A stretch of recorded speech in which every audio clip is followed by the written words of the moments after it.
Kā?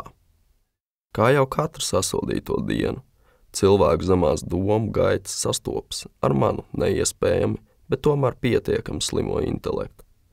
Tie spriež un salīdzina divas dažādas lietas, kas noved mūs pie fināla, kad mēs trakojam, sitam un laužam kopējo tautas spēku. Visvairāk un vispretīgākais ir tas, ka izsakām viedokli, neapskatot apkārtni, teiksim tā, lai arī cik sūdīgi glezna būtu. Iespējams, viss lielākais mākslas darbs ir tieši šis koka rāmītis. Kur paliek ideoloģija, ja sprediķis klausamies baznīcās, lētas melas sektās, pasakas medijos un spējam vēl paši iestikt savos purvos? Vai mums kā nācijai nevajadzētu sadoties rokās? Jā, kā Baltijas ceļa akcijā, sadoties rokās un gāzt pa to nešpat no vietu, lai tā sastop patiesumu vējs.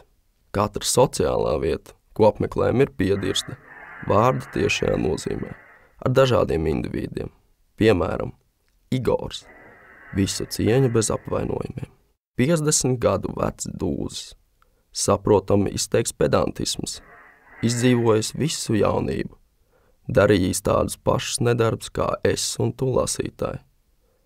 Raksta komentārus par to, ka jāgāž Latvijas valdība, izsaka lietas, ko patiesībā nevēlās atzīt, jo dziļi sirdī šim individam sāp, ka bērnība bija vēl draņķīgāka par mūsdienu laiku.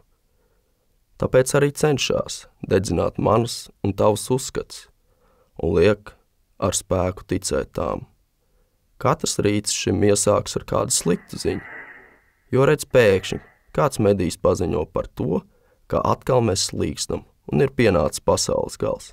Pat rīt kafiju liek viņam vemt. Cigaretes dārgas, vēzis jābaro, nodokļi jāmaksā un jāturpina meklēt savu muguru, lai sakotāji spētu atbalstīt un celtu viņa 50 gadus veco dvēseli it kā uz debesu valstības pusi.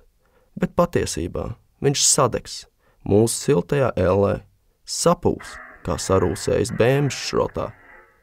Kaut gan skatoties no citas puses, arī es jau pārspīlēju, bet ja tomēr nē, tad atvainojos.